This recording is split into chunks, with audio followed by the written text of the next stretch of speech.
আসসালামু আলাইকুম। সবাইকে স্বাগত জানাচ্ছি আমার দেশ সম্পাদক মাহমুদুর রহমানের মন্তব্য প্রতিবেদনে। সঙ্গে আছি আমি তামান্না মিনহাজ। আজ বুধবারের মন্তব্য প্রতিবেদনের শিরোনাম আওয়ামী লীগের অনিশ্চিত যাত্রা।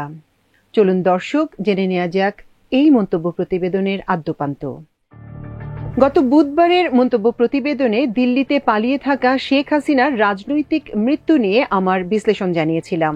প্রথমে ইচ্ছা ছিল একই লেখায় আওয়ামী লীগের সম্ভাব্য ভবিষ্যৎ নিয়েও আলোচনা করব, কিন্তু লিখতে বসে দেখলাম দুই বিষয়ের অবতারণা করতে গিয়ে লেখাটি বেশ দীর্ঘ হয়ে যাচ্ছে। পাঠকের ধৈর্যচ্যুতি ঘটতে পারে ভেবে আলোচনাটি এক সপ্তাহের জন্য পিছিয়ে দিয়ে আজকের জন্য রেখেছিলাম। আওয়ামী লীগের ভবিষ্যৎ বিষয়ক যে কোনো লেখা তার অতীত ইতিহাস দিয়ে শুরু না করলে পাঠক বাংলাদেশের রাজনীতির ঘটনাপ্রবাহ সঠিকভাবে ধরতে পারবেন না। তাই কিছুটা অতীত চর্চা করা আবশ্যক। আওয়ামীপন্থী সুশীল লেখক বুদ্ধিজীবী প্রায়ই গর্ব করে বলে থাকেন, হাসিনার নেতৃত্বাধীন দলটি বাংলাদেশের প্রাচীনতম রাজনৈতিক দল, কারণ তার জন্ম 1949 সালে হয়েছিল। আমার এ বিষয়ে ভিন্ন মত রয়েছে। শেখ হাসিনা যে আওয়ামী লীগের সভানেত্রী, সেটির সঙ্গে 1949 সালে প্রতিষ্ঠিত দলটিকে যুক্ত করার কোনো সুযোগ নেই। মাওলানা ভাসানী 1949 সালের 23শে জুন তৎকালীন সরকারি দল পাকিস্তান মুসলিম লীগের মোকাবেলায় যে আদি দলটি প্রতিষ্ঠা করেছিলেন তার নাম ছিল পূর্ব পাকিস্তান আওয়ামী মুসলিম লীগ। শামসুল হক ও শেখ মুজিবুর রহমান যথাক্রমে ছিলেন সেই দলের প্রতিষ্ঠাতা সাধারণ সম্পাদক এবং 2 নম্বর যুগ্ম সাধারণ সম্পাদক। 1957 সালে মাওলানা ভাসানী তার দলের মার্কিনপন্থী পররাষ্ট্রনীতির বিরোধিতা করে নিজেরাই প্রতিষ্ঠিত করেছিলেন আওয়ামী লীগ থেকে বেরিয়ে গিয়ে খানিকটা চীন ঘেঁষা বামপন্থী দল ন্যাশনাল আওয়ামী পার্টি ন্যাপ। 1962 সালে হোসেন শহীদ সোহরাওয়ার্দীর মৃত্যুর পর শেখ মুজিবুর রহমান পূর্ব পাকিস্তান আওয়ামী লীগের সর্বময় ক্ষমতার অধিকারী হন। 1971 সালের মুক্তিযুদ্ধের মাধ্যমে পূর্ব পাকিস্তান বাংলাদেশে রূপান্তরিত হলে শেখ মুজিব সঙ্গত কারণেই দলের নাম বদলে বাংলাদেশ আওয়ামী লীগ করেন। 1975 সালের 25শে জানুয়ারি একনায়ক শেখ মুজিব একদলীয় বাকশাল গঠন করলে দেশের অন্যান্য দলের সঙ্গে বাংলাদেশ আওয়ামী লীগও অবলুপ্ত হয়। সেদিন দেশের সব রাজনৈতিক দলকে নিষিদ্ধ করে তবেই স্বৈরাচারী প্ল্যাটফর্ম বাকশালের উত্থান ঘটেছিল। তবে 1949 সালে পূর্ব পাকিস্তান আওয়ামী মুসলিম লীগ নামে যে দলটির জন্ম হয়েছিল তাকে শেখ মুজিব নিজেই 1975 সালে কবরস্থ করেন। নিজেই দাফনকৃত একটি রাজনৈতিক দলের মালিকানা অথবা উত্তরাধিকার শেখ হাসিনা দাবি করতে পারেন না। সেই হিসেবে আওয়ামী লীগ 23শে জুন যে তাদের প্রতিষ্ঠাবার্ষিকী পালন করে থাকে সেটি এক ধরনের জালিয়াতি। একদলীয় বাকশাল সরকার পতনের পর এদেশের জনগণ রাজনৈতিক অধিকার ফিরে পেলে বিএনপি সহ অন্যান্য রাজনৈতিক দলের সঙ্গে নতুন দল আওয়ামী লীগেরও জন্ম হয়। মজার ব্যাপার হলো 1977 সালে আওয়ামী লীগ ব্র্যাকেটে মালেক, আওয়ামী লীগ ব্র্যাকেটে মিজান প্রভৃতি নামে একাধিক ব্র্যাকেট বন্দী আওয়ামী লীগের জন্ম হয়েছিল। সেই সময় শেখ হাসিনার ছোট বোন রেহানা সহ তার পরিবারের সব সদস্য নিয়ে দিল্লিতে ইন্দিরা গান্ধী সরকারের আশ্রয়ে ছিলেন। শেখ হাসিনা দিল্লিতে থাকা অবস্থায় আওয়ামী লীগের মালিক উকিল অংশের নেতা ডক্টর কামাল হোসেন এবং অন্য কয়েকজন মিলে দলীয় কোন্দল মেটানোর জন্য তাকে দলের সভানেত্রী করেন। দলের সভানেত্রী হওয়ার কিছুদিনের মধ্যেই তৎকালীন রাষ্ট্রপতি জিয়া সরকারের সহযোগিতায় শেখ হাসিনা দেশে ফিরে আসেন। সুতরাং বর্তমান আওয়ামী লীগের বাংলাদেশের প্রাচীনতম দল হওয়ার দাবি ধোপে টেকে না। ইতিহাসের সঠিক পর্যালোচনায় শেখ হাসিনার আওয়ামী লীগের জন্ম বিএনপির সঙ্গে 1977 সালেই হয়েছিল। এরপরও আওয়ামী লীগের প্রাচীনত্বের ব্যাপারে তাদের সমর্থকরা এড়ে তর্ক করতে চাইলে মুসলিম লীগকে বাংলাদেশের প্রাচীনতম দলের স্বীকৃতি দেওয়ার দাবি উঠতে পারে। সেই ব্রিটিশ আমলে 1906 সালে মুসলিম লীগ ঢাকায় প্রতিষ্ঠিত হয়েছিল। এমনকি জামায়াতে ইসলামের প্রতিষ্ঠাকালও আওয়ামী লীগের অনেক আগে 1941 সালে ব্রিটিশ আমলে। আশা করি ইতিহাস মনস্ক পাঠক আমার ব্যাখ্যার সঙ্গে একমত হবেন। নাতিদীর্ঘ ইতিহাস চর্চার পর এবার বর্তমানে ফেরা যাক। 2014 সালে দিল্লির সরাসরি হস্তক্ষেপে হাসিনা একদলীয় নির্বাচনের মাধ্যমে অবৈধভাবে ক্ষমতা দখল করার পর থেকেই রাজনৈতিক দল হিসেবে আওয়ামী লীগের অবক্ষয় আরম্ভ হয়েছিল। জনবিচ্ছিন্ন হয়ে ক্ষমতায় টিকে থাকার জন্য এরপর থেকে হাসিনা ডিপ স্টেট ও অলিগার্কির উপর অধিকতর নির্ভরশীল হয়ে পড়তে থাকেন। তারপর এক একটি ভুয়া নির্বাচন গেছে এবং দলের পরিবর্তে ডিপ স্টেটের উপর হাসিনার নির্ভরতা আরও বেড়েছে। অবৈধ ক্ষমতা ধরে রাখার বিনিময়ে শেখ হাসিনা তার রাজনৈতিক ও প্রশাসনিক অধীনস্থদের সব ধরনের জুলুম ও বেসুমার দুর্নীতি করার সুযোগ দিয়েছেন। এর ফলে রাষ্ট্রের প্রতিটি প্রতিষ্ঠান একে একে ধ্বংসপ্রাপ্ত হয়েছে। অন্যদিকে আওয়ামী লীগের গুরুত্বপূর্ণ পদগুলো প্রকৃত রাজনীতিবিদদের পরিবর্তে ক্রমেই সুযোগ সন্ধানী দুর্বৃত্তরা কবজা করেছে। দীর্ঘ সময় ধরে পুলিশের ছত্রছায়ায় ছাত্রলীগ ও যুবলীগের সন্ত্রাসীরা বিরোধী দলের নেতাকর্মীদের উপর অমানবিক নির্যাতন চালিয়ে বাংলাদেশকে এক মাফিয়া স্টেটে পরিণত করেছিল। মাফিয়া কুইন শেখ হাসিনা রাষ্ট্রকে বিরোধী দলশূন্য করতে গিয়ে নিজের অজান্তেই আওয়ামী লীগকে বিরাজনীতিকরণ করে ফেলেছিলেন। অব্যাহত অনাচারের ফলে আওয়ামী লীগের কোনো কর্মী পুলিশ ছাড়া রাস্তায় নেমে রাজনৈতিকভাবে বিরোধী দলকে মোকাবেলা করার মনোবল বহু আগেই হারিয়েছিল। এর কারণেই মাত্র ৩৬ দিনের মহান বিপ্লবে হাসিনার সিংহাসন ভেঙে পড়েছিল।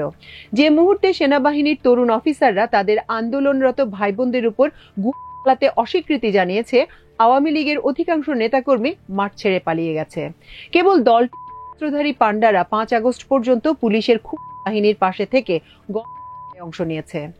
ওই দিন দুপুরে শেখ হাসিনা ভারতে পালিয়ে যাওয়ার পর আওয়ামী গুন্ডারাও যে যার মতো দেশ ছেড়ে পালানোর চেষ্টা করেছে। শাসনের ১৫ বছরে আদালত ও আইন শৃঙ্খলা বাহিনীকে ব্যবহার করে শেখ হাসিনা দিল্লির সমর্থনে প্রধান বিরোধী দল বিএনপি ও জামায়াতে ইসলামীকে নিশ্চিহ্ন করতে চেয়েছিলেন। তার আজ্ঞাবহ পুলিশ দেশের কোথাও জামায়াতে ইসলামীর কোনো অফিস চালাতে দেয়নি। এমনকি দলটির ঘরোয়া সভা থেকেও নেতাকর্মীদের রাষ্ট্রবিরোধী ভুয়া অভিযোগে গ্রেফতার করে পুলিশ হেফাজতে ভয়াবহ নির্যাতন করার পর তাদের বছরের পর বছর কারাগারে রেখেছিল। একই পুলিশ বিএনপির নয়াপল্টনের প্রধান কার্যালয়ে কিছুদিন পর পর বোমার নাটক করেছে, বেআইনিভাবে অফিস তালাবদ্ধ রেখেছে, হাজার হাজার নেতাকর্মীকে গ্রেফতার করেছে, লাখ লাখ মামলা দিয়েছে।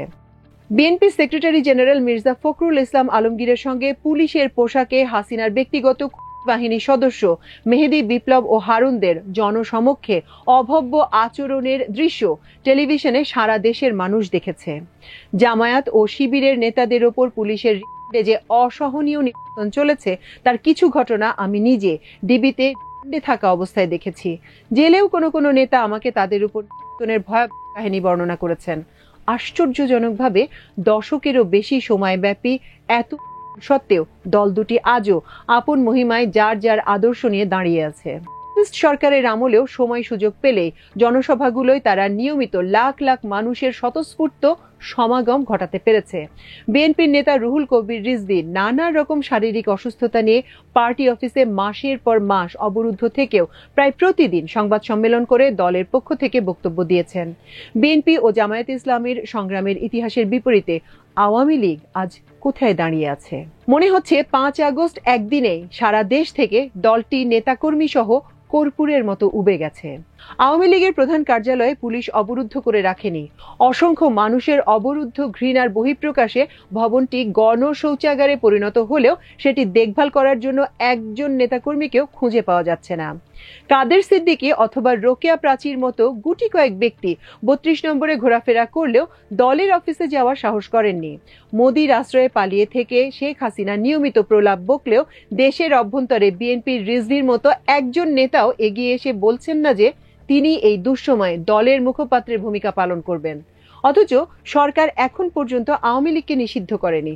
শুধু কেন্দ্রীয় নেতারাই নয়, দলের গ্রাম পর্যায়ের নেতাকর্মীরাও জনরোষের ভয়ে গা ঢাকা দিয়েছে। ইতিহাস ঘাঁটলে দেশে দেশে ফ্যাসিস্টদের এমন পরিণতিরই দেখা মিলবে। এ পরিস্থিতিতে দেশে বিদেশে অনেক ব্যক্তি আগামী নির্বাচনে আওয়ামী লীগের অংশগ্রহণের দাবি তুলেছেন। দেশের বৃহত্তম দল বিএনপিও আওয়ামী লীগের নির্বাচনে অংশগ্রহণের পক্ষে বলেই তাদের নীতি নির্ধারকদের বক্তব্যে প্রতীয়মান হচ্ছে। দ্বিতীয় বৃহত্তম দল জামায়াতে ইসলামী সম্ভবত ইচ্ছাকৃতভাবে এ বিষয়ে তাদের অবস্থানে ধোঁয়াশা রেখে দিয়েছে। জাতীয় পার্টি সহ সহযোগী দলগুলো আওয়ামী লীগকে নির্বাচনে তাদের পাশে চাইবে বলেই ধরে নেওয়া যেতে পারে। একমাত্র তরুণদের দল এনসিপি শেখ হাসিনা ও তার সাঙ্গপাঙ্গদের বিচারের আগে আওয়ামী লীগকে নির্বাচনে অংশ নিতে দেবে না বলে জানিয়ে রেখেছে। তর্কের খাতিরে আমরা যদি ধরেও নেই যে আওয়ামী লীগকে দলীয়ভাবে নৌকা মার্কা নিয়ে আগামী নির্বাচনে অংশগ্রহণ করতে দেয়া হবে, তাহলে আমার প্রশ্ন, এত দুষ্কর্মের পর দলটির কোন নেতা জনগণের মুখোমুখি হওয়ার সাহস করবেন? কে বা কারা দলের প্রার্থী নির্বাচন করবেন? শেখ হাসিনাকে দলীয় সভানেত্রীর পদে বহাল রেখে আদৌ কি আওয়ামী লীগের পক্ষে নির্বাচনে অংশগ্রহণ সম্ভব? দেশবাসীকে স্মরণ করিয়ে দিচ্ছি, এখন পর্যন্ত দলটির কোনো শীর্ষ নেতা তাদের কুকর্মের জন্য দুঃখ প্রকাশ করে ক্ষমা চাওয়া তো দূরের কথা, কোনো অপরাধী স্বীকার করেনি।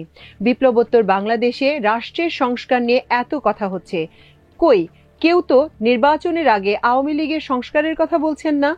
কোন রকম অনুশোচনাবিহীন একটি ও জালিম দলকে জনগণ এত তাড়াতাড়ি নির্বাচনে অংশ নিতে দেবে যেন 15 বছর ধরে দেশে কিছুই হয়নি। আশাটা একটু অতিরিক্ত হয়ে যাচ্ছে না? আমি মনে করি শেখ হাসিনা ও তার খুনি, লুটেরা ও মাফিয়া সহযোগীদের দল থেকে বহিষ্কার করে অভ্যন্তরীণ সংস্কার ব্যতীত আওয়ামী লীগের রাজনীতিতে ফেরার সুযোগ দেয়া হলে মহান জুলাই বিপ্লবের শহীদদের স্মৃতিকে অবমাননা করা হবে। আওয়ামী লীগের পুনর্বাসন চাইলে দলটির তৃণমূল নেতাদের উচিত কৃতকর্মের জন্য ক্ষমা প্রার্থনা এবং দলের প্রয়োজনীয় সংস্কার করে ফেলা। দুর্ভাগ্যবশত আত্মশুদ্ধির কোনো লক্ষণ আওয়ামী লীগে এখনো দৃশ্যমান হয়নি। সময় কিন্তু তাদের জন্য দ্রুত বয়ে যাচ্ছে। প্রফেসর ইউনূস রাজনৈতিক দলগুলোর মধ্যে সংস্কার প্রশ্নে ঐক্যমত্য সাপেক্ষে ডিসেম্বর থেকে মার্চের মধ্যে নির্বাচনের কথা বলছেন। আগামী 1 বছরেরও কম সময়ের মধ্যে নির্বাচনে অংশগ্রহণ করতে চাইলে আওয়ামী লীগের দেশি বিদেশি শুভানুধ্যায়ীদের উচিত হবে শেখ হাসিনা সহ শেখ পরিবারের সব সদস্য এবং হত্যায় অভিযুক্ত সব নেতাকে দল থেকে এখনই বহিষ্কারের পরামর্শ দেয়া। নির্বাচনে অংশগ্রহণের আগে দলীয় সংস্কার শেষে পুনর্গঠিত আওয়ামী লীগকে অবশ্যই প্রমাণ করতে হবে সুযোগ পেলে আবার তারা শেখ মুজিবের বাকশাল কিংবা ফ্যাসিস্ট হাসিনার দানবীয় আওয়ামী লীগে ফিরে যাবে না। আওয়ামী লীগ চরিত্রগতভাবে লুটেরা ও আত্মবিধ্বংসী এক আজব দল। স্বাধীন বাংলাদেশে দলটি এরই মধ্যে 3 বার ইন্তেকাল করেছে। তাদের প্রথম, দ্বিতীয় এবং তৃতীয় ইনিংস যথাক্রমে 1975 সালের 25শে জানুয়ারির বাকশাল প্রতিষ্ঠা, 1975 সালের 15ই আগস্ট একনায়ক মুজিবের পতন এবং 1924 সালের 5 আগস্ট হাসিনার পতনের মাধ্যমে সমাপ্ত হয়েছে। এখন আওয়ামী লীগকে চতুর্থ ইনিংস খেলতে হলে নতুন নেতৃত্বে সাফ সুত্র খেলোয়াড়দের নিয়ে মাঠে নামতে হবে। শেখ হাসিনার মতো কুৎসিত ও পচা মাল তরুণ প্রজন্মের বিপ্লবী বাংলাদেশে আর চলবে না। পুনর্জন্মপ্রাপ্ত আওয়ামী লীগের নতুন ক্যাপ্টেনের চেহারা দেখার অপেক্ষায় রইলাম। দর্শক, আমাদের আজকের মন্তব্য প্রতিবেদনের আয়োজন ছিল এই পর্যন্তই। আগামী সপ্তাহে আবারও নিয়মিত মন্তব্য প্রতিবেদনটি নিয়ে আপনাদের সামনে হাজির হব। সে পর্যন্ত আল্লাহ আপনাদের সবাইকে ভালো রাখুন, সুস্থ রাখুন এবং দেখুন, শুনুন, পড়ুন, সাবস্ক্রাইব করুন, শেয়ার করুন এবং অবশ্যই কমেন্ট করুন আমার দেশে। এতক্ষণ সঙ্গে থাকার জন্য অশেষ কৃতজ্ঞতা। আল্লাহ হাফেজ।